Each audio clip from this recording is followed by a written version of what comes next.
he le rama ke ni mi sing te min nung he taksa nei kut nei lu nei anga he khovela ron khosak na a ministry kha akim ta anei chu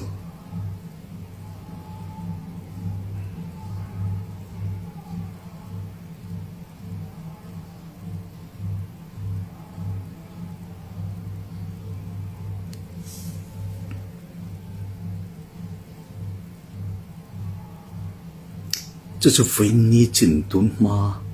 Isu Christa hun lai với ni chín anga rel rom dan chu ni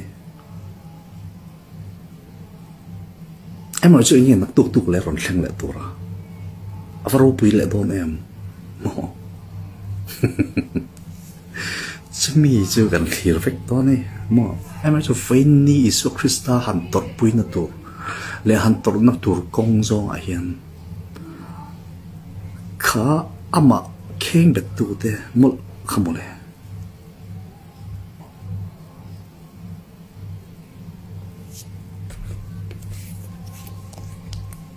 nè khá ama chú lâu khen bệt bỏ nên xe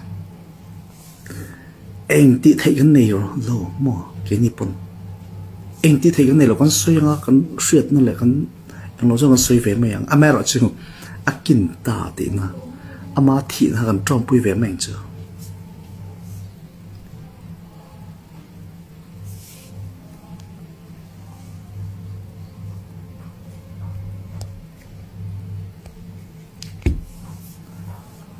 in mu sit na trong kam te kha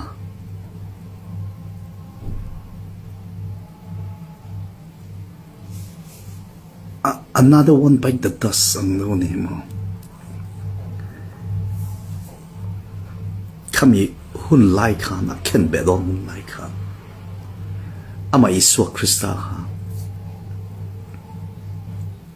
Bible dinazia itin lung chu veng thara chu chu nun na tho lo chuan an si ha đi thua ha à chiang vi wong chu khalai han